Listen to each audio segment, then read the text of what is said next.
market and client insights. This might be the most important bit of information from this session. It ties very closely to the session that we have on engaging client outreach. Engaging client outreach. How do I do that? Why don't I do that more regularly? How do I stay on top of my clients and be top of mind, be one of those fingers when somebody calls them for a referral? Or how do I just take better care of my clients? Again, curating your referral network, your clients being your number one referral network. This is great. Here are 16 points that clients are telling you what's on their mind. Call me with new developments. Know my business. What are other companies doing? Share new ideas with us. Invest in our relationship. 70% want more communication. 35% want to brainstorm with you. This is like you're sitting at a table with your client and they're telling you exactly what's in their mind. That's why I'm saying this is so powerful. For you to know this, for you to build outreach off of this, it's golden. And you sit in a unique position like some of those. Give me insights into what legal business developments are happening. In the engaging client outreach session, we talk about maybe quarterly outreach to your top clients. Not every week, not spamming them. Something that's of value, something that's meaningful. So on that number 15 there, you might say, I know that this new tax provision is going to hit at the beginning of the year, and it's going to impact this client. Let me reach out to them to say, hey, here are some insights into what's happening in the legal and business environment. That is great client service.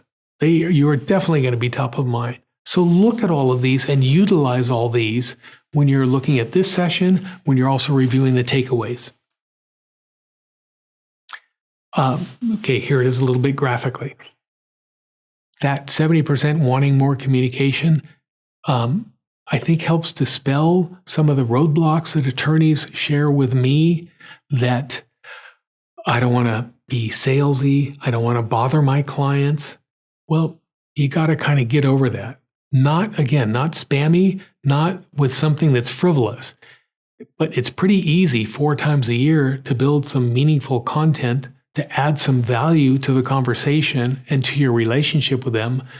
And they want that. In fact, just less than half of them want to have a brainstorming session with you, which would be really cool. Once a year, twice a year, give them 30 minutes, have a brainstorming session live in person or Zoom or phone or whatever works for you. Not by email. That's really high value communications, and it should be done phone, Zoom, in person. Preference being in person. Doing these things definitely sets you apart, definitely helps you just leap beyond the competition that don't know this information. So please do this module on engaging client outreach. The takeaways and the worksheet that you get from this module is really helpful in helping you implement all the stuff that we're talking about. Let's talk about your sales pipeline for a moment. We talk about this in several of the core 5 modules, but you understanding how the journey goes from a brand new relationship to a loyal and referring client is really important. And yes, the word sales is up there. Don't freak out, like I mentioned in the takeaways. Understanding that, okay, let's, lower left-hand corner, I met somebody brand new at a conference. We shared LinkedIn information, we shared business cards, however you've connected with them. It was during the coffee break and you had 10 minutes to talk to them, or at one of the lunches you sat next to them, or it's at some trade and industry group luncheon, or however you met some person that you never knew before. Hey, I had an attorney tell me that the guy was painting the house across the street, and he went over to talk to him about what kind of truck he had, and that turned into a client relationship over time. So you never know where this is going to happen. But the idea is, as you look at they're a total stranger, you've met them. Now, what's an appropriate bit of outreach that I can do to memorialize or say, hey, it was great to meet you. Here's that article I mentioned. Hope your coming week goes great, whatever. That develops a little bit further. A couple of weeks go by, you reach out again saying, hey, this is a blog that talks about that issue you were mentioning, thought you might find it useful. A couple of months go by, whatever the cadence is like for you to say, we're doing a webinar that might be interesting to your in-house legal team because you're talking about expanding into Europe, and this is a webinar on EU regulations on international taxation or something. So now you've given them something really valuable. Hey, it might turn into a pitch or an opportunity where they say, thank you for all this information over the last year. We need help in this area. They turn into a client. You do all the things that we were just talking about with great client service, with those 16 ways that you can stay on top of that relationship. They turn into a loyal client and they start referring clients to you. Wow. I think understanding this is not just a random act of development, but this is something that you can curate, and this is something that you, knowing in advance, helps you move clients in levels of engagement over time. So, attorneys share with me, I probably meet 8 to 10 new people a year.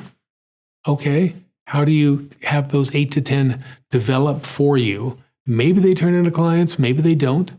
You don't know that at that very first cocktail hour or luncheon or whatever.